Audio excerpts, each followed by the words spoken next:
Cisco Certified Network Associate Day 4. Welcome back everybody, I am Imran Rafai, your trainer for this entire series. Today we are going to learn about internetworking devices. Now when I say internetworking devices, we would be looking at all the devices that is required for your CCNA syllabus. Of course we have many more devices within Cisco, but for your examination perspective, we need to discuss only these three devices that we're going to discuss today. We will end today's video with data transmission. We will see how data is transmitted through these devices, right? And of course the videos are going to be very interesting from now onwards, because we would be dealing with real-time scenarios, and we will be getting on to doing hands-on Cisco devices, right? So get excited guys, we are going to have fantastic days ahead. Right, without wasting much time, let's get straight into today's video. The first device I want to discuss today is the hub, right? Let me take a pen. Right, now hub is a device that all of you would have seen in your networking environment. Now most of the people call it a switch. I just don't understand why people call it a switch. It does look like a switch, it has many ports. That's where the similarities end. A hub is a non-intelligent device. Now I say non-intelligent because it does not have any intelligent features in it. It doesn't have a hardware CAM table or a MAC table like a switch has. What basically a hub does is it takes input from one of those ports and it copies that information and sends out in all the ports. So it just acts like a repeater. It has only one collision domain. The collision domain means that if two devices connected to two of these ports are talking to each other, if the third device tries communicating, all the information, even the communication that's happening between 1 and 2 is also corrupt, and all the devices will have to retransmit. Now there is no way a hub can segregate these two communications. So it has only one collision domain. It also has only one broadcast domain. Now what does a broadcast domain mean? Broadcast domain means when a broadcast traffic is received from one port, it will broadcast in all the ports. Now broadcast literally means sending to all the device, right? Now the problem is, if it's like this, the broadcast will not be much. But if, let's say for instance, broadcast is not stopped somewhere, think about these billions and billions of devices that's on the internet. Now if a broadcast happening on my computer is sent to all the computers in this world, and that happens to all the computers in this world, whenever they do any broadcast, it comes to me, think about what is going to happen to the network. It is going to be a congested, inefficient network. So as the network becomes big, the broadcast traffic will need to be stopped. A hub cannot do that. A hub will take a broadcast traffic, it will just copy it in all the ports. So three things that you need to remember about a hub: it's not an intelligent device, it has got only one collision domain, and it has only one broadcast domain. Next we will deal with a switch. Now before we deal with the switch, in between a switch and a hub there is one more device called a bridge. So a bridge is slightly more intelligent than a hub, but not as intelligent as a switch. But if you're just starting in your CCNA, there are 99.9% chance that you will not even see a bridge in your entire life. So don't worry about your bridge, and I don't see bridge in your latest CCNA curriculum, so you should not really worry about this the bridge. Now switch is an intelligent device. Now I call it intelligent because it has something called ASIC, which is application specific integrated circuitry. Now what it really means is it has the feature of storing the MAC address information. Now each of these ports are connected to a device, right? Now a switch, within maybe 10 seconds after going up, it will learn all the MAC addresses connected to it. Now how does that help? Now if a device is trying to communicate with another device on a specific MAC address, the switch can send that information only to that particular destination without having to send out broadcast in all the 24 ports of the switch. Now that effectively breaks the collision domain. So unlike a hub, in this case every port can have a communication with another port without colliding with the traffic going from other ports. So literally a switch, if it's a 24 port switch, it has 24 collision domain. That's what a switch is. Now typically assuming that VLAN is not configured, a switch has one broadcast domain. That means any broadcast coming in through one interface, that broadcast traffic will be sent in all the 23 ports. But that is assuming VLAN is not configured. Now you might ask me, what is a VLAN? But you don't need to worry about VLAN for now. We will be dealing with VLAN when we deal with switch in later part of the series. But for now, just assume that a switch has only one broadcast domain. So what you need to remember about a switch is it is intelligent. It has got something called the CAM table, and it has as many collision domain as the number of ports, and it has one broadcast domain. Right.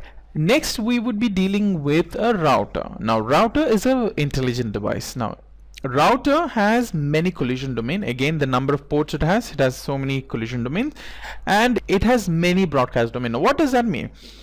Let's assume that a router receives a broadcast traffic from one of its ports. What it does, it just drops it. It does not forward that in the other port. A router is the border device. Now in one of our early videos when we spoke about subnetting, we told that when a client gets a destination IP address, it compares with itself.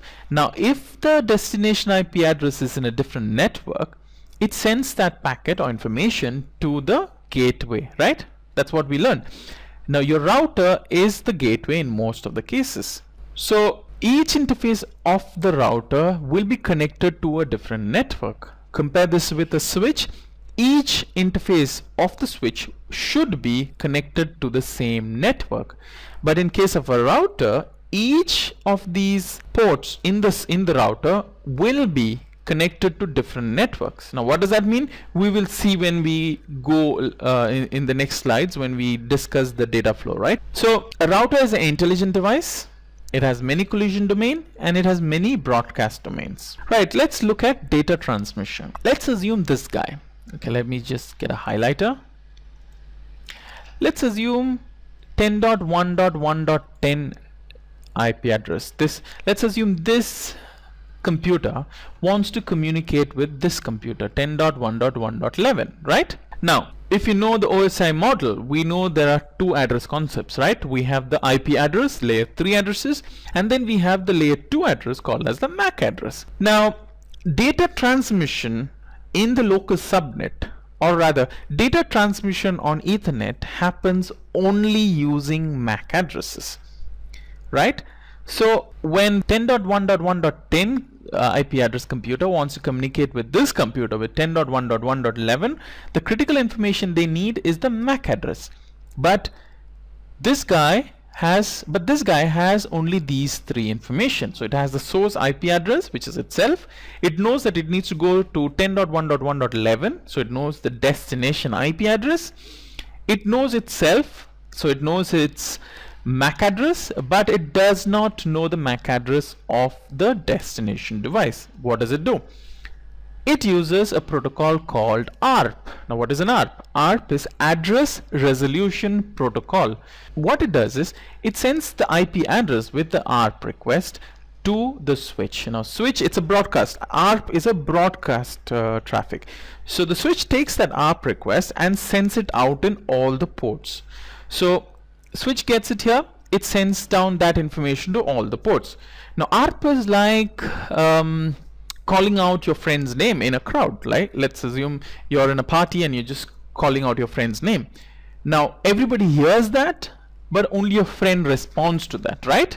So similarly, when this information is received by everybody except for this computer, 10.1.1.11 computer, everybody else just drops that packet. But this guy, what it does is it says, okay, this is an ARP for me, whoever sent this to me needs my MAC address. So it puts its MAC address in that, and it sends a reply. Now the switch gets that MAC address reply, ARP reply, and it knows that this ARP came from 10.1.1.10. So it sends that reply back to 10.1.1.10. He gets that information. He says, fantastic. He now has all the information to send the packet. So he's got the destination IP address, source MAC address, destination MAC address. Now it creates a packet with this information, gives it to the switch. Now switch looks at the layer 2 information, because switch works in layer 2. Switch can only look at layer 2 information. So it looks at the layer 2 information. It says, okay, it has to go to MAC address of 2222. Now, like I said, a switch has intelligence. Now what does intelligence mean?